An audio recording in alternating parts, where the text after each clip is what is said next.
win eventually. 하나님께서 오늘 우리에게 주신 말씀은 요한복음 1장 1절과 14절 말씀입니다. 말씀을 봉독하겠습니다. 태초에 말씀이 계시니라. 이 말씀은 하나님과 함께 계셨으니 이 말씀은 곧 하나님이시라.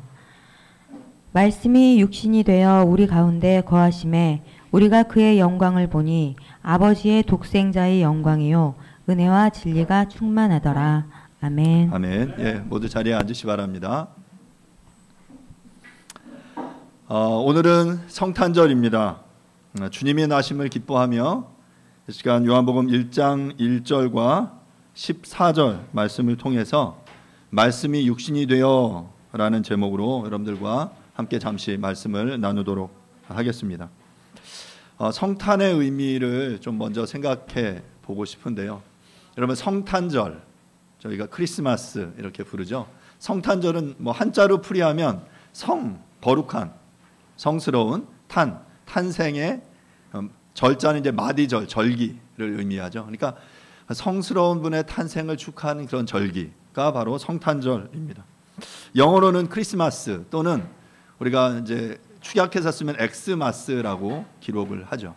크리스마스는 말 그대로 크라이스트와 마스라는 단어의 합성어예요. 크라이스트는 그리스도를 의미하고요. 마스는 예배, 메스, 예배를 의미하는 단어예요. 그러니까 그리스도를 예배하는 날, 맞이하는 날, 그런 의미겠죠.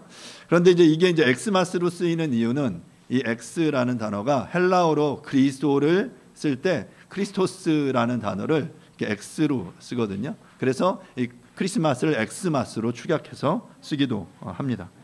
결국 크리스마스, 엑스마스, 성탄절 모두 다 거룩한 분의 탄생을 축하하며 우리가 함께 예배하는 그 날이다라고 생각해 볼 수 있겠죠. 성탄절처럼 전 세계의 모든 사람들이 함께 즐거운 축제로 보내는 날은 없습니다.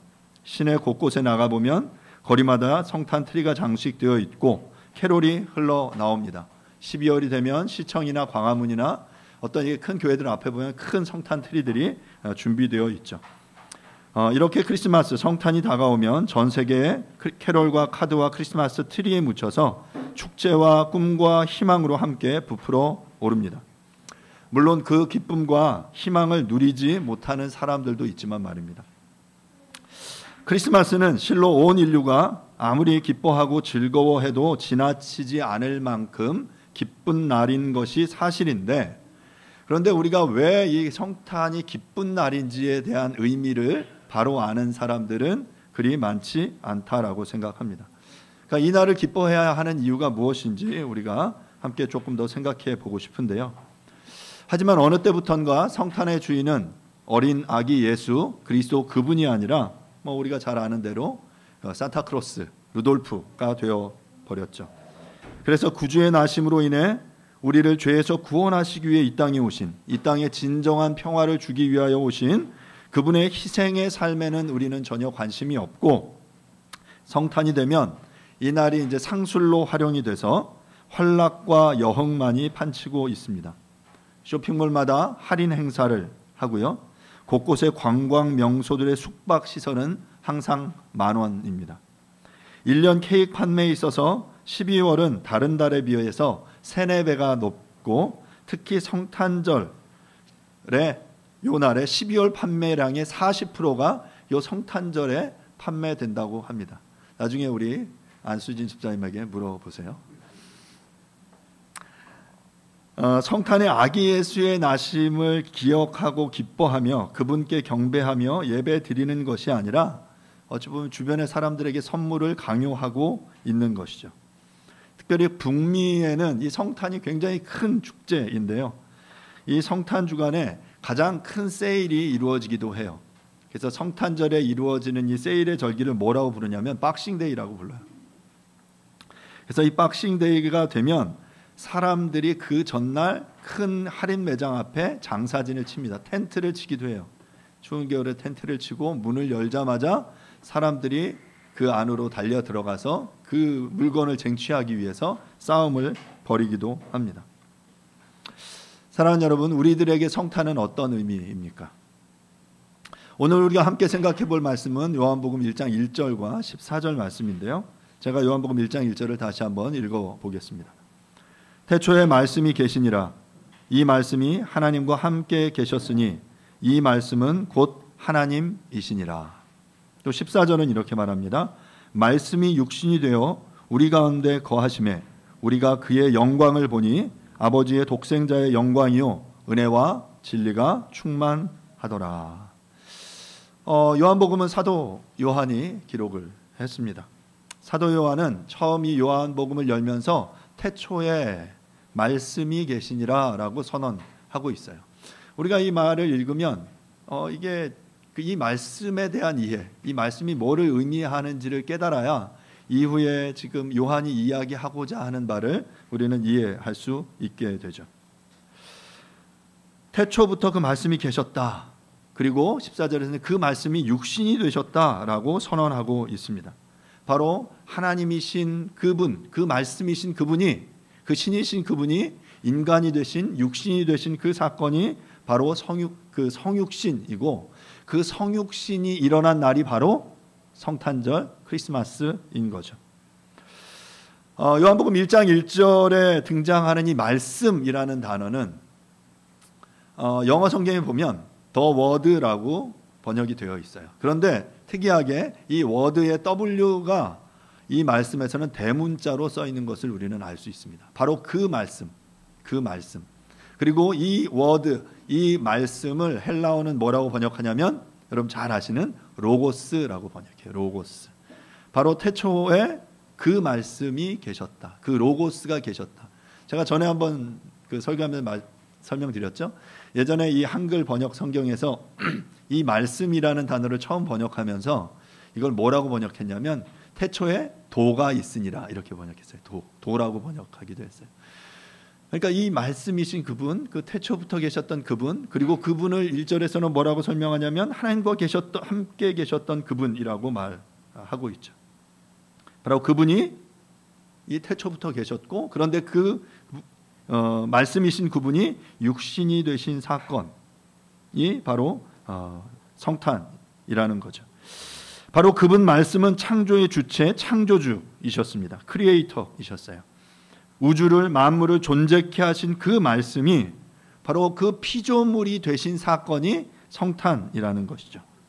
여러분 이것이 이해가 되십니까? 이것을 상상할 수 있습니까? 우리가 이런 것들을 만들어낼 수 있습니까? 하나님의 영이 육체 안에 거하시는, 다른 말로 하나님의 영이 육체 가운데 제한되시는 그 사건, 스스로 제한되시는 그 사건이 바로 성육신이죠. 그래서 성육신은 우리가 거듭 강조해도 너무너무 놀라운 사건이고 우리의 그 생각으로는 도저히 이해하기 어려운 사건입니다. 불트만이라는 학자는 이렇게 말했습니다. 육체는 자연적이고 무력하며 피상적인 것을 의미합니다. 그러나 이제 육신은 초자연적인 것, 전능한 것, 실제하는 것의 영역이 됩니다.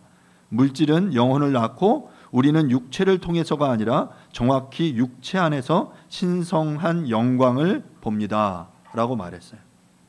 그러니까 육신은 예전에 그 이 헬라 사상, 이 요한복음이 쓰여진 1세기에 그 영지주의에서는 육신은 악한 것이었어요. 제한되고 이것은 썩어 없어질 것, 거룩하고 영적인 것만을 추구하는 것이 그 당시의 헬라 문화의 사상이었는데 지금 이 육신 가운데 그 하나님의 거룩한 영광이 거하게 되었다라고 말하고 있는 것이죠. 말하자면 유한이 무한을 품은 거예요. 여러분 상상이 되십니까? 유한한 우리의 인간이 무한하신 그 하나님을 품은 사건이 바로 이 성탄이다라는 것이죠. 불가능한 사건이 바로 우리의 역사 속에 실현된 것입니다. 사랑하는 여러분, 이 사실이 놀랍지 않습니까? 우리의 제한된 육신이 신성을 품었다라는 것입니다. 이 말씀이 육신이 되신 사건을 성전과 연결해서 생각해 본다면 말씀이 몸이 되어 우리 가운데 장막을 치셨다라는 정도로 해석해 볼 수 있습니다. 여기서 장막을 치다라는 표현은 구약에 나오는 성막과 관련된 동사의 표현인데요. 구약의 성막, 텐트의 형태였죠. 그 텐트의 형태의 성막이 이후에 이제 성전이 되는데요.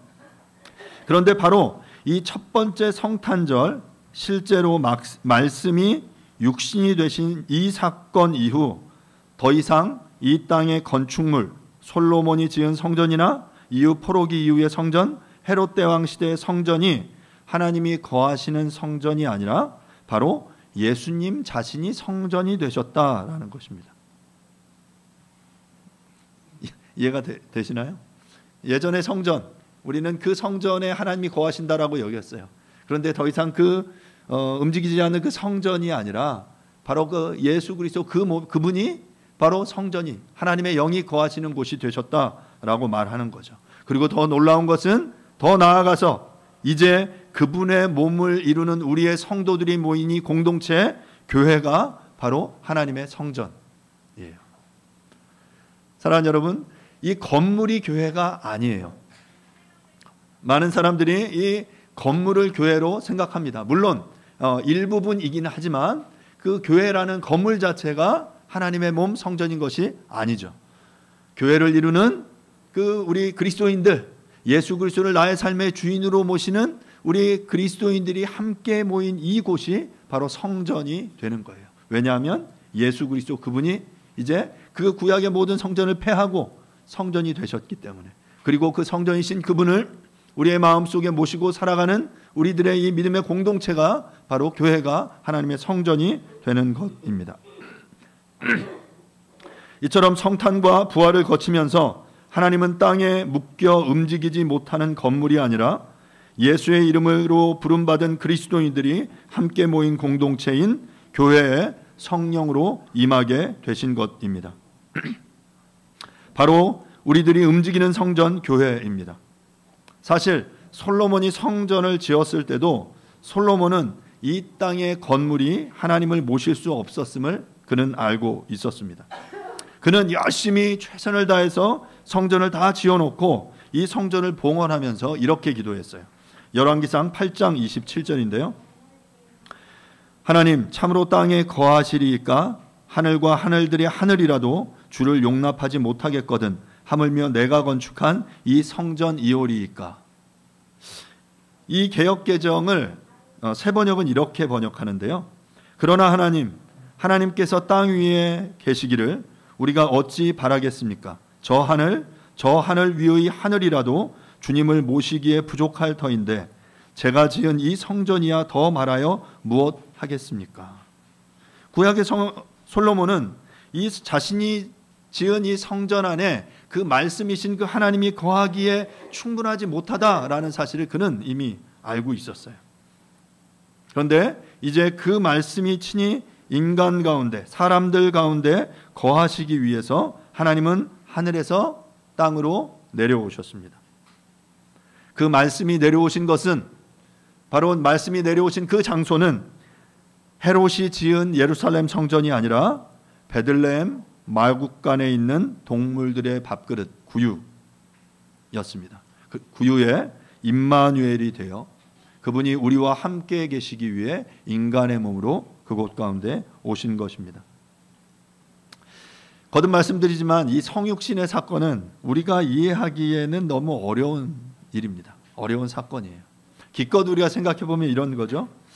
부모가 자식의 마음을 이해해 보려고 자식이 되려고 노력해 보는 거예요. 사장이 사원의 마음을 이해해 보려고 노력하는 것, 옛날 시대라면 주인이 종의 그 마음을 이해하기 위해서 노력하는 그것. 2009년 영국의 TV 중에 언더커버 보스라는 프로그램이 있었습니다. 뭐냐면 몰래 카메라예요. 대기업의 CEO 사장들이 회사의 말단 직원으로 분장하고 몰래 들어가서 일반 사원들의 희로애락을 같이 겪는 프로그램이었어요. 그 사장이 직원이 되기 위해서도 엄청난 그 수고와 노력들이 필요했죠. 한국에서도 이런 예전에 한 사단에서 병사들의 구타와 비리 문제가 너무 심각해서 이것을 이제 파악하려고 뭐 장교들이 아무리 이제 그 병사들에게 물어도 제 사실대로 얘기하지 않는 거예요. 그래서 고민하다가 그 사단의 사단장이 신임 장교 중에 몇 명을 일반 병사로 분장시켜서 부대로 신임 신입 병사들로 군대에 보낸 거죠. 그리고 그 신임 장교들이 그 이등병으로 생활하면서 군대 안의 부조리, 구타 문제들을 파악하기 위해서 신병의 삶을 체험하게 했던 적이 있습니다. 이처럼 자신의 신분을 낮춰서 내려가는 일은 여간 어려운 일이 아닙니다. 그런데 오늘 우리 14절 말씀 속에 보면 말씀이신 그분이, 태초의 창조주 되시는 그분이, 만물을 말씀으로 그분의 한마디로 창조해내실 능력이 있는 그분이 바로 인간의 몸을 가지시고 우리 가운데 내려오셨다라고 성경은 말하고 있는 거죠. 이것에 대해서 바울은 이렇게 설명하는데요. 빌립보서 2장 5절부터 8절을 제가 한번 읽어보겠습니다. 빌립보서 2장 5절부터 8절인데요. 너희 안에 이 마음을 품으라. 곧 그리스도 예수의 마음이니 그는 근본 하나님의 본체시나 하나님과 동등됨을 취할 것으로 여기지 아니하시고 오히려 자기를 비워 종의 형체를 가지사 사람들과 같이 되셨고 사람의 모양으로 나타나사 자기를 낮추시고 죽기까지 복종하셨으니 곧 십자가에 죽으심이라. 그러니까 근본 하나님과 본체, 하나님과 같은 분이셨어요. 창조시부터 삼위 하나님께서, 성부, 성자, 성령 하나님께서 우리를 지으실 때, 인간을 지으실 때도 우리의 형상대로 짓자라고 말씀하시면서 함께 상의하시면서 함께 논의하셨죠. 그렇게 그분과 본체셨던 그분이 자기를 비워서 종의 형체로 이 땅 가운데 내려오셨다. 그래서 7절 빌립보서 2장 7절에서는 이것을 뭐라고 표현하냐면 자기를 비웠다라고 말해요.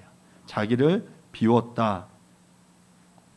그리고 우리들을 향하여 주님의 그 비우신 그 마음을 품어라 라고 말하고 있는 거죠.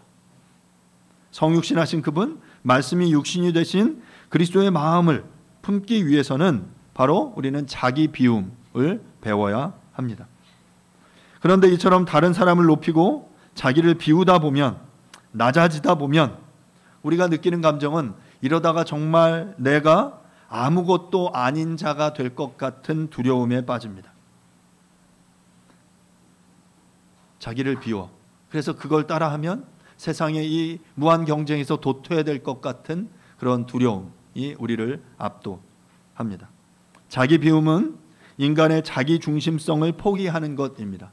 내가 내 삶의 주인 되려고 시도하는, 뭔가 그 떵떵거리면서 성공해서 이 세상에 내가 주장하면서 무언가를 내가 주인 되어 살아보겠다라고 하는 그 모든 시도를 내려놓고 자기 중심성을 포기하고 예수를 나의 삶의 주인으로 고백하며 인정하며 살아가는 그 삶이 바로 자기 비움인 것이죠.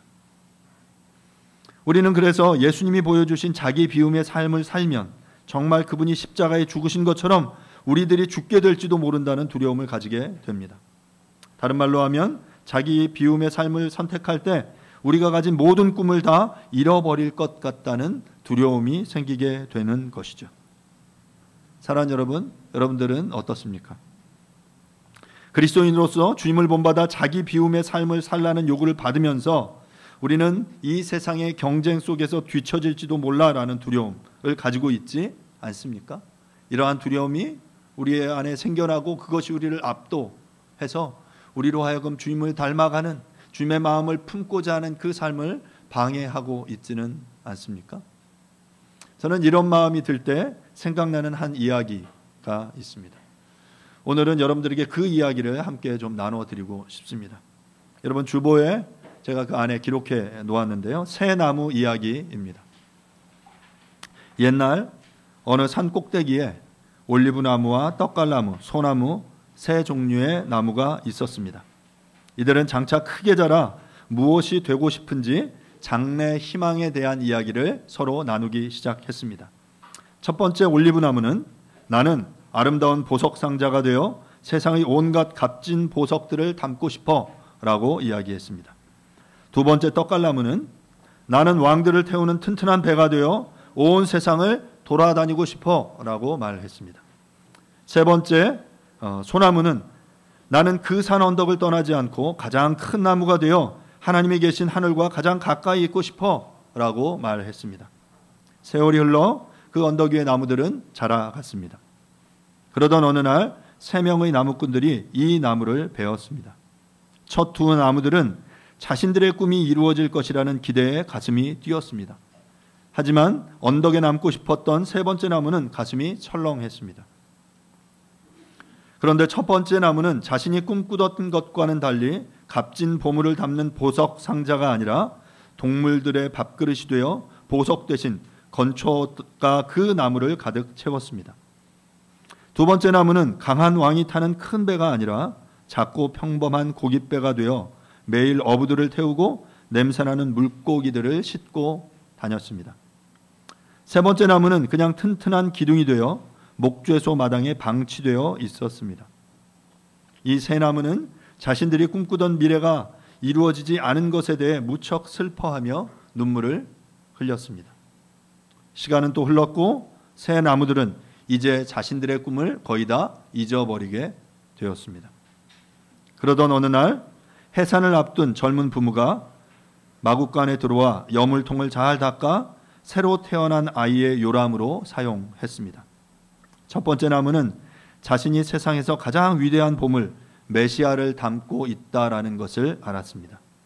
그 후 30년의 시간이 또 흘렀습니다. 어느 날 두 번째 나무는 비바람이 부는 가운데 한 피곤한 여행자와 그의 친구들을 태우고 요동치는 호수 가운데 있었습니다. 곧 부서질 것 같았던 그 순간 그 피곤해하던 남자가 깨어나 폭풍을 향해 잠잠하라 라고 했을 때 두 번째 나무는 자신이 하늘과 땅의 왕을 모시고 있다라는 사실을 알았습니다. 그 후 3년의 시간이 또 흘렀습니다. 어느 금요일 아침 세 번째 나무는 목재 더미에서 꺼내져 소리 지르는 군중들 사이로 옮겨졌습니다. 마침내 군인들이 어떤 남자의 손을 자신에게 못 박았습니다. 자신이 너무나 추하고 잔인하게 느껴졌습니다. 통나무 더미에 놓여져 있던 세 번째 나무는 어떤 남자가 골고다 언덕에서 못 박히는 십자가로 사용된 것입니다. 아무도 쳐다보지 않는 통나무로 버려졌다가 진리를 통해 세상을 구원하는 구세주를 모시는 영광을 입게 된 것입니다. 이제 사람들은 그 십자가를 바라보면서 하나님을 생각합니다. 이처럼 첫 번째 올리브나무는 값진 보화가 아니라 생명의 주인이신 주님을 담는 그릇이 되었고, 두 번째 떡갈나무는 만왕의 왕이시요 만주의 주이신 주님을 태우는 배가 되었으며, 세 번째 소나무는 온 백성의 구원자이신 주님이 못 박히시는 기둥이 되어 이제 그 기둥 십자가를 바라볼 때마다 모든 사람들은 하나님을 생각하게 되었습니다.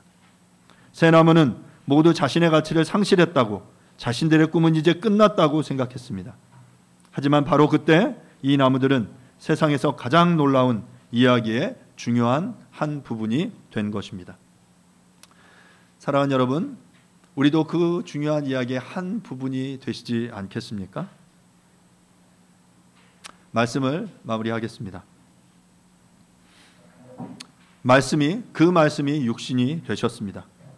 완전한 자기 비움을 우리는 이 성육신의 현장에서 보게 됩니다. 하나님이신 그 말씀이 그 영광을 내려놓으시고 자기를 비우심으로 인간이 되셨습니다. 사랑하는 여러분, 여러분은 이 말씀이 육신이 되신 이 사건을 통해 그 영광을 보고 있습니까?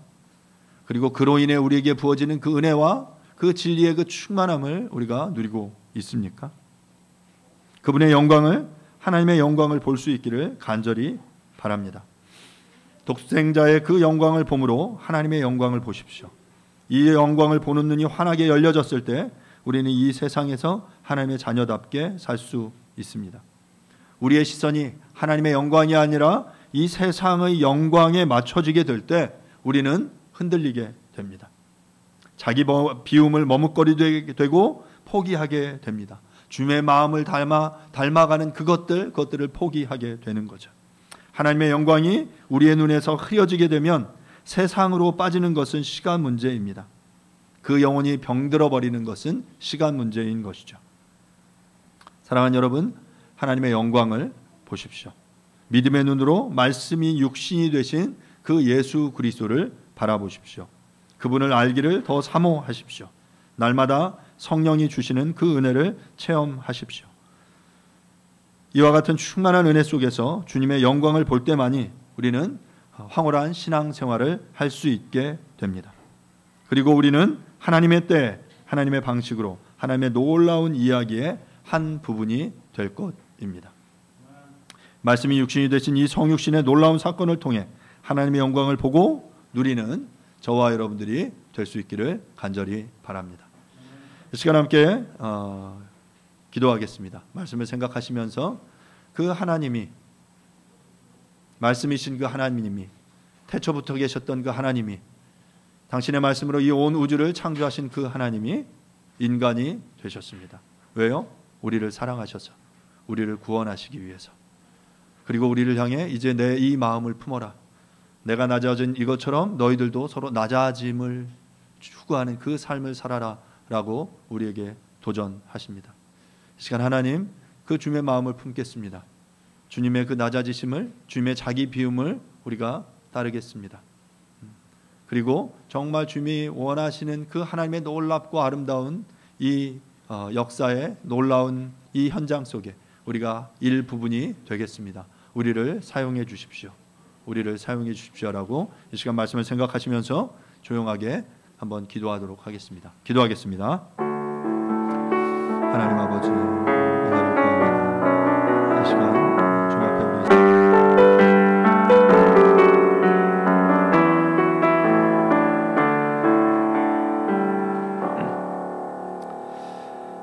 태초에 말씀이 계시니라. 이 말씀이 하나님과 함께 계셨으니 이 말씀은 곧 하나님이시니라.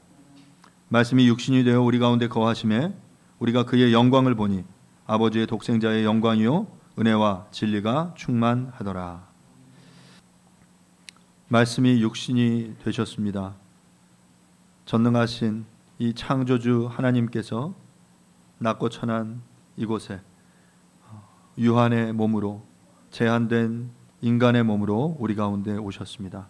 바로 우리를 사랑하셔서 우리를 구원하시기 위해서 그 일을 행하셨습니다. 주님, 그 주님의 사랑과 은혜 우리가 도저히 이해할 수 없지만 주님 감사합니다. 말씀이 육신이 되신 이 주님의 놀라운 이 사건 앞에 우리가 그 주님을 더 사랑한다라고 고백하며 주님 앞에 나아갑니다. 그리고 우리의 눈을 열어서 그 영광의 풍성함을 보게 하여 주시옵소서. 그 비밀의 풍성함을 깨닫게 하여 주시옵소서. 그래서 그 주님의 마음을, 자기 비움의 삶을 통해 우리를 구원하신 그 주님의 그 마음을 우리도 품고 그리고 살아갈 수 있도록 주님 인도하여 주옵소서. 그래서 때로 그 자기 비움의 삶을 따라 살아가는 것이 실패인 것 같고 더딘 것 같고 정말 나의 힘으로 아무것도 이룰 것 같지 못하는 그 상황 속에서 우리가 주님의 영광을 보게 하시고 주님의 영광을 꿈꾸게 하시고 또 하나님의 때에 하나님의 방법으로 하나님의 역사의 한 부분이 될 수 있도록 우리 모두를 주님 사용하여 주시옵소서. 감사드립니다. 예수님의 이름으로 기도합니다. 아멘. Eventually